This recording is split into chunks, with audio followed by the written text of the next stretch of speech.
JC Allen, Bucs Game Day, the unbeatable JC Allen of Bucs Game Day. You like that, bro? Come on, special just for you. No eat. I'm in my son's room, so There you you can see we're all set up. It was crazy getting out of there. You know how it goes at training Yeah, camp. man. These people take forever to come to their pressers, and then I had to fly up home. There was an accident. I'm like, but I'm here. I You're made here it. now, buddy. That's all that counts. You're here now. Um, biggest takeaway from Bucs mandatory minicamp through 2 days. What do you got? The front's gonna be scary. The It's front four is right. gonna be scary, I man. try, JC. I keep trying to look away from it. I keep it was the first thing we saw yesterday because they were in the corner, and my video I took, Vita was messing around. It was so funny. It was so funny. But as much as I want to not look over there, watching Hassan Reddick in the bend today, watching him yuck it up with Vita Vea and those guys, and even Logan Hall, because he's so freaking imposing. It's hard not to look at the defensive line and think, my God, man, if they're just a fraction of how good we think they can be, I mean, this defense is going to be scary. You combine it with the offense that we know had success last year. I mean, my goodness, sky's the limit for these guys. Yeah, and then you get him yesterday. You saw him with Desmond Watson down there yesterday. You're like, oh my God, if he can lose some weight, make the team, good push this. But no, man, I think they're in a position now where they've got guys. They've got a guy who's been there before, done that, in Hassan Reddick. Yes, last year it's a wash to me. I don't hold nothing against the Jets. Are just a miserable organization. But I think he's in a place now. We talked to him today after practice where he's hungry. He's motivated. Rashad White said it yesterday at his press conference. This team is starving, and he's another one of these guys who's starving. You got to remember, he requested a trade from the Eagles last year, went to the Jets. Eagles won the Super Bowl last year. So there's no more salt in the wound than that. He's been in Arizona, he's been in Carolina. Those teams have stunk. So I watched the team that you were part of not want to reward you for what you've done and then trade you and then have the Jets do the Jets and then that team win a Super Bowl. That pisses you off. That makes you hungry. And I think Hassan's coming in here extremely ready to go. And the opportunity that he's going to bring to a guy like Yaya Diaby to free him up from seeing all those double teams. And then, then you talk about Vita and Kalijah.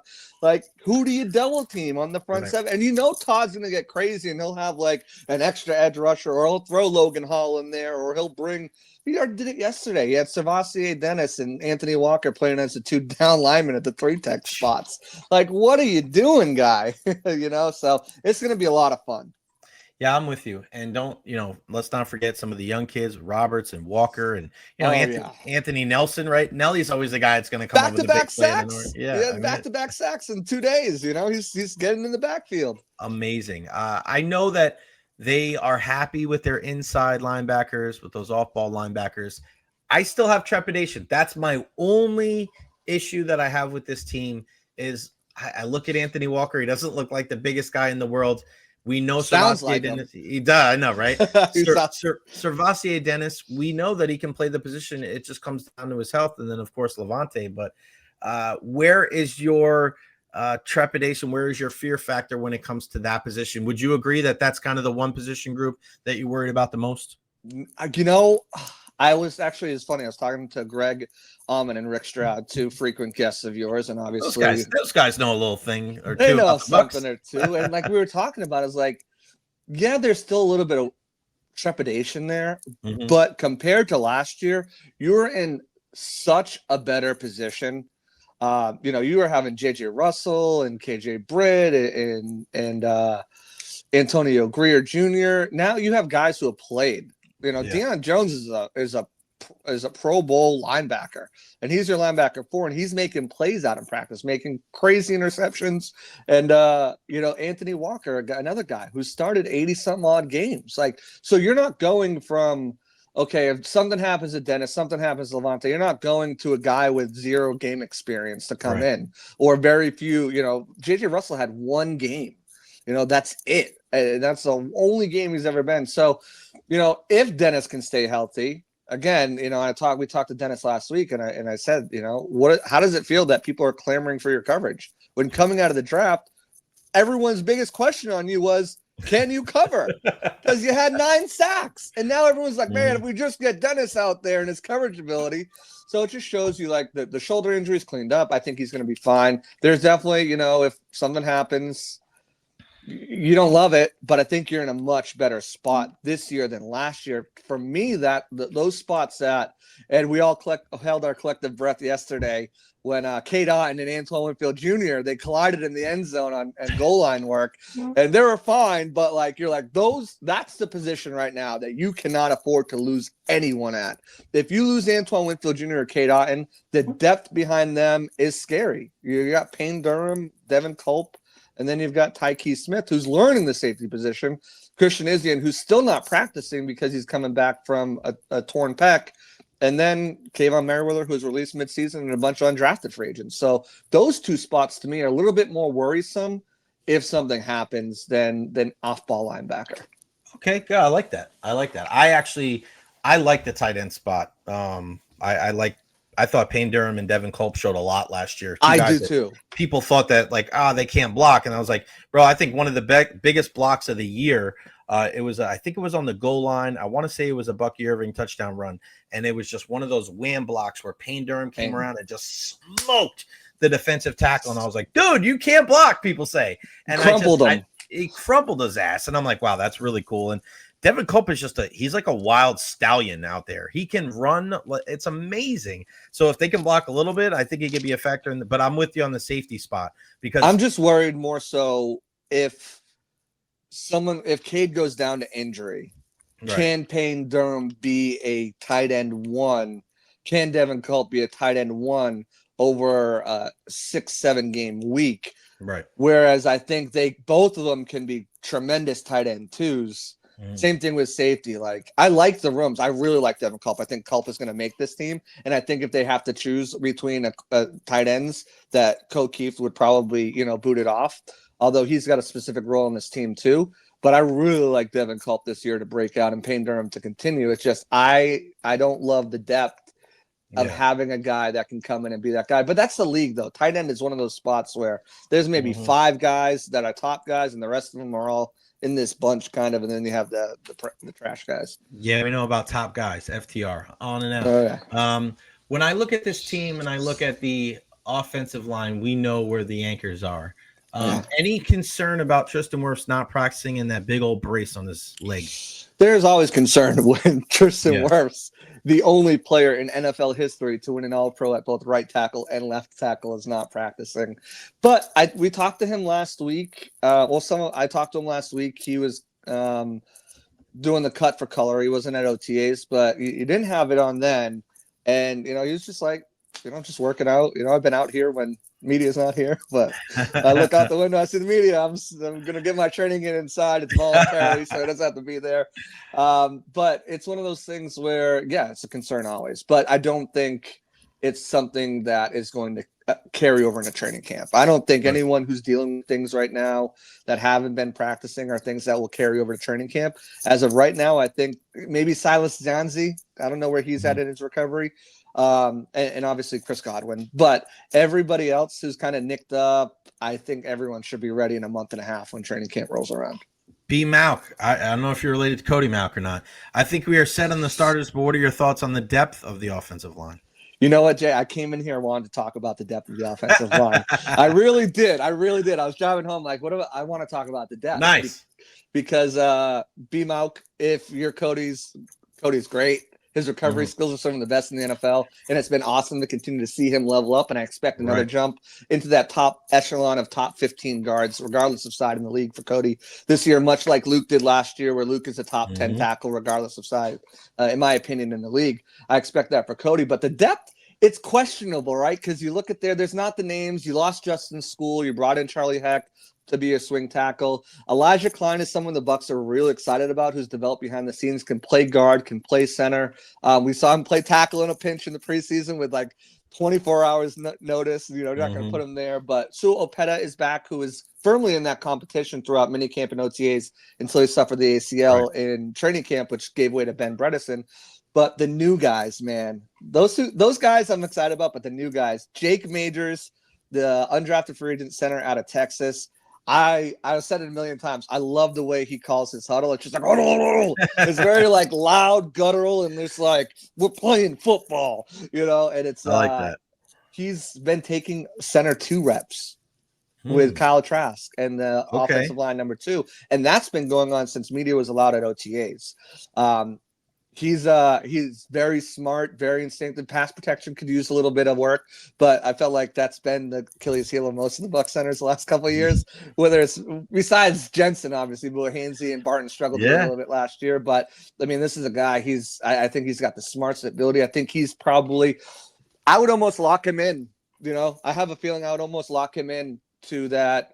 Because the Bucs generally keep 9 to 10 offensive linemen. You have your top 5, obviously. Then you have Heck. Then you have Klein. Then, those last 3 spots, if 9 or 10, I think Jake Majors gets one. And the other guy who I'm excited about is Ben Chukwuma, too. He's the guy they got from Georgia Tech. Gave him the most guaranteed money of anybody. Super raw, but athletic, big, physical, nasty. And it was someone that we talked to Luke Gedeke today, and he singled him out right away and said, they call him Chuk. Ben Chukwuma. He's a guy who's really impressed me so far. Really raw, but you can tell like he's this ball of clay. Mold him how you want. He doesn't have many bad habits. He's only played 2 years of football on the offensive line. So Carb's going to have fun developing him. He can make the roster right out the gate, but definitely after the guarantees, a spot on the practice squad is pretty much guaranteed. Ben Scott's another guy who I think is impressive too. Played mostly center at Nebraska, but has been playing a lot of guard, giving him that flexibility right there. So they're in a good spot.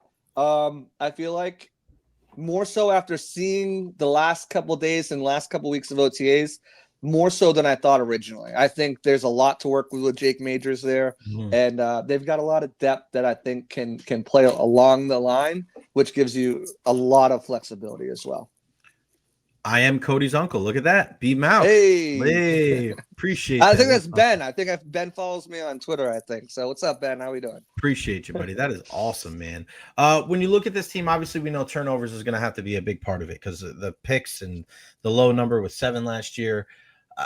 And you can't count them in camp because they've been coming though. They've been coming. But I've 3 seen today. I've seen a bunch in camp the last couple of years, and it don't mean jack diddly squat when it comes to the regular season as much as I would hope so. It's so funny. This is the year, and I guess you have to go to training camp for 10 years before you realize stuff like this. Every year, I'm like, man, that wide receiver looks good, man. He's going to be okay. And it's just like, oh my God, the ghost of Jalen Darden passed. Jalen Darden. There was Chris Owosu. There was a lot of different guys. Man, Jalen Darden, that 2021 season, like we were talking about him, like he's running routes like AB. Who was the guy today? Oh, Dennis Houston today. Yeah, that was the guy I was keeping an eye on. Keep an eye on him. Dennis Houston's going to be a guy. Watch him.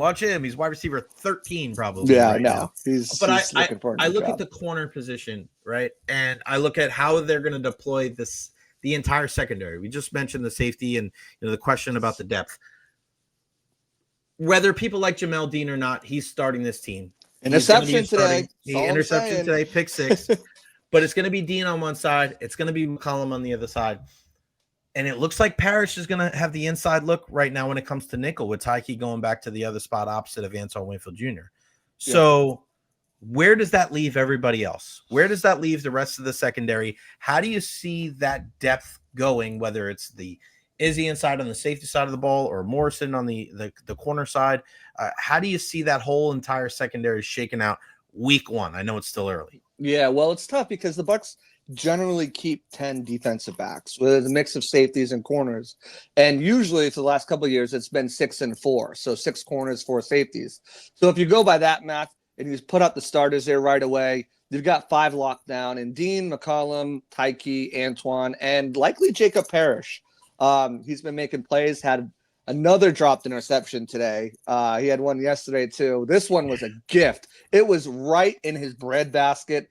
I don't know what Baker was thinking on the play, but like right into his stomach. And I think he was surprised it came to him because he just because it came all the way. He's a hands catcher. It came all the way in his stomach. I think he was just like, wait, this is what's happening. And it dropped it. But again, right place, right time, making interceptions. I think he's probably the nickel cornerback. And then you're looking at it like, okay, who's the backup safeties? Christian Isian, who could play corner and safety. It's where do you put him, right? So you put him over at safety because he's been cross-training in there. He's obviously played there a lot too. So you put him at safety. That gives you one spot traditionally for that last safety, which is going to come down to an intense battle between Kayvon Merriweather, who they released mid-season, signed with the Detroit Lions, and then re-signed. And he really played well. They were really happy with his play down the end of the season. Rashad Wisdom, who made some plays and was shouted out by Coach Bowles today. He's an undrafted guy from last year. Marcus Banks, undrafted guy from last year. And the two newcomers, everyone wants to talk about Shiloh Sanders, primetime son. And but JJ Roberts is one who's going under the bus too. And unless you've been listening to me, JJ Roberts is a guy you should know. I think he's got a possibility at making this team. He runs like a corner, hits like a safety, can play nickel, played corner, a lot of pass breakups, not a ton of interceptions, but a lot of pass breakups. He's one of the guys I think you could see compete for that final spot with the other guys I mentioned. Corner is a little difficult because they drafted 2. They have starting 2. You got 4 already, and there's a possibility that maybe Morrison, throughout the season overtakes Dean at some point. But those last 2 spots are going to be interesting to see what they do. Do they want to go with more of a developmental, or do they want to just make sure, hey, let's have veteran depth because we got screwed here. Right. Kendall Vildor was shouted out by Todd Bowles last year. He's a veteran that they brought in. They also brought back Bryce Hall, who had an interception yesterday. And then they have the young guys, Josh Hayes from last year, Tyreek Funderburk from last year, and this kid Roman Parody, who they signed as an undrafted free agent. And I was like, yeah, can't body, whatever. But he's steadily been making plays. He's had a couple interceptions today. He had another one, pick 6. It was a really good tight window throw. He just jumped and took it down the sideline. So they've got some options there. How that plays out, it really depends on what they're looking for. Are they looking for guys? This is a year they're really hungry and want to compete for a Super Bowl. Are they looking for guys that can development on the roster? Or are they looking like we needed as much depth as we can have, and then we'll put the rest on the practice squad and whoever can get through. So it'll be interesting to shake out. I think, you've got the top 7 locked down. It's that final 3. Do they feel they have enough depth at cornerback that maybe they can keep a 5th safety where they weren't going to before? They haven't really done so. So it's going to be interesting to see. Pads will tell the story once that comes on, but it's going to be fun to see how that all shakes out. Shout out to our guy, Ren. Kenny Bell, OTA All-Pro. Kenny Bell was a draft pick out of Nebraska. Jason Light loved the guy. He was a big hitter, and it just did not work. It did not work. It was pretty crazy, and it just shows how Jason Light has gotten better at drafting. Because now it's a surprise when guys get drafted, they don't make this team. It's not the side. We're just going to, get this guy out there. I think I can only think of one guy who hasn't made it the last couple of years, and I can't remember his last name. It is edge rusher. It took in the 7th round, Andre something. Everybody else is on the team. Yeah, on the practice squad. Yeah, at the very least, right? Before I let you go, I got to ask you a wrestling question. Yes. Money in the Bank winners. I'm gonna let you pick the topic. What is the thing that's burning your bridge right now? What are you feeling? What's grinding your gears about the WWE? Who do you want to highlight? And it can't be Stephanie Vaquer because we already talked about her today.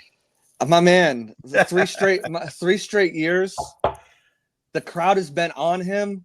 LA Knight, you know it, man. What is going on? Where is this push? And Triple H keeps saying good things come to those. We've probably waited 3 years. Give him a push. I guess he's getting into a program with Seth Rollins, which will help that, which is going to be a lot of fun, especially on the mic. Can't wait for that. Do you have it? Hold on, let me cut you off. Do you have him beat Gunther and then Seth cashes in on him? I wouldn't mind it. I mean, I would love it, but I don't know. That seems too easy to tell. But now, are you moving? I mean, again, you're not gonna start a program and then stop. So what do you do to? Are we like?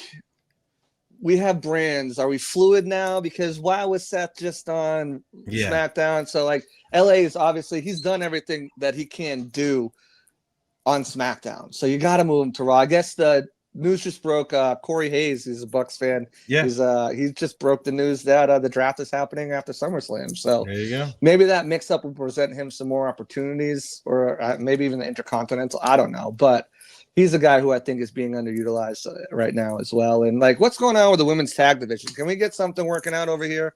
Like that's and the men's Ross tag division. Like let's put some things together, all right? Because right now both of those are just in a dreary place. Did you see the video from the New Day? last night? Oh my God, I just watched it on the way home. Hating. So they're gonna pull his juice, Slim Jims. Yeah. So you know what they're gonna do now? I just saw something else a little while ago. They're gonna probably put Jay and Jimmy back together. I mean, it's been a nice run for Jay.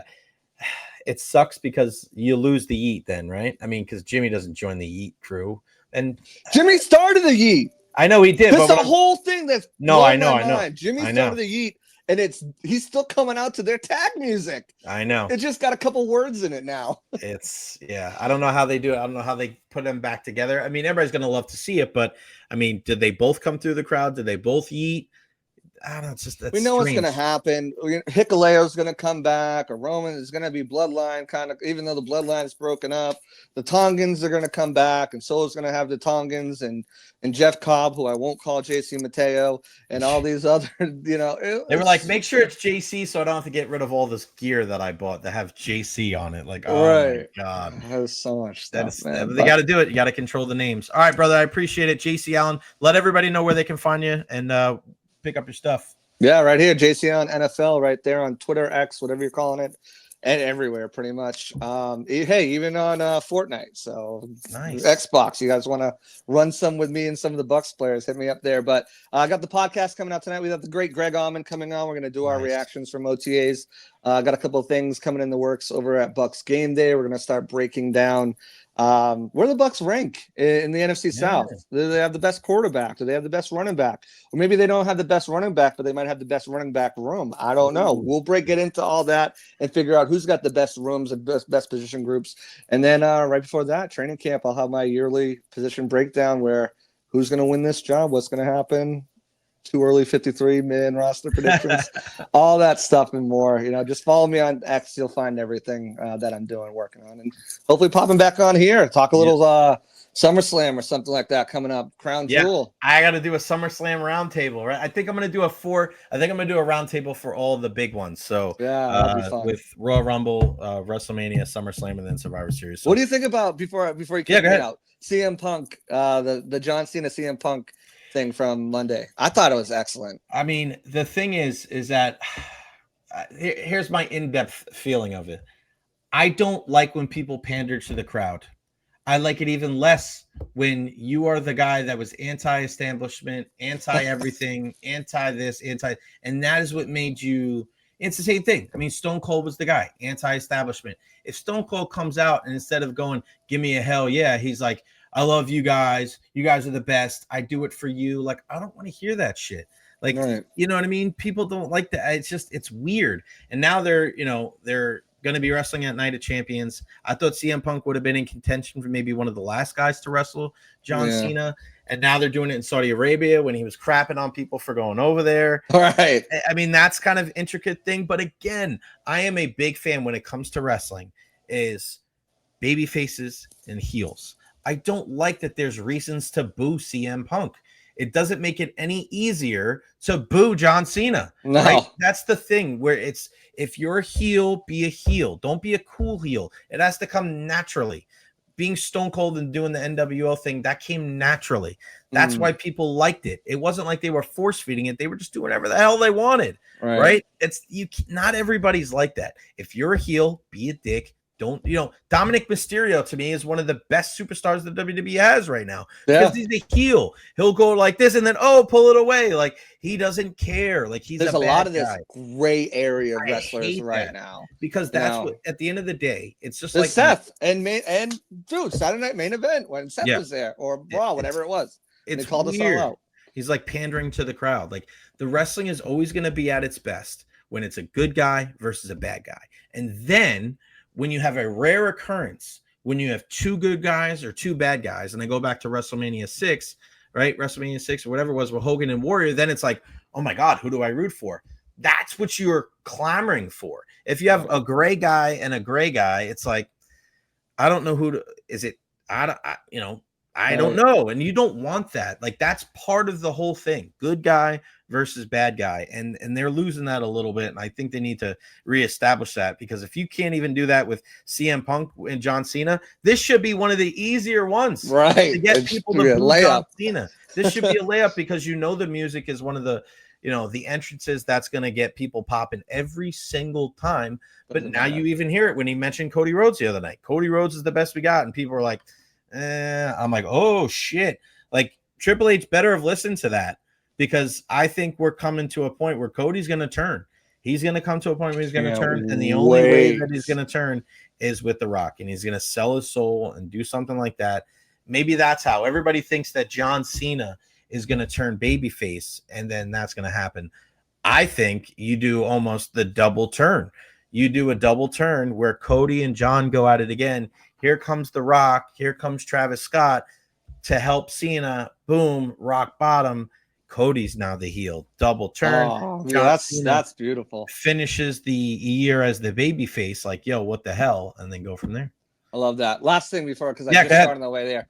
Booker T said that he thinks R-Truth could have the kind of similar moment that Mick Foley had when he won the title for the first time. Do you think that how you think R-Truth gets the strap? Not a chance. Not a chance. And here's here's the reason why.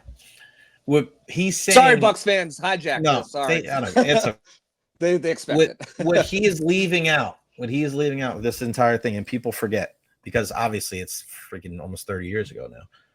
When you watched what happened with Mick Foley went through a transformation of this freaky guy coming out of a basement with pet rats. George was the pet rat's name. Yeah.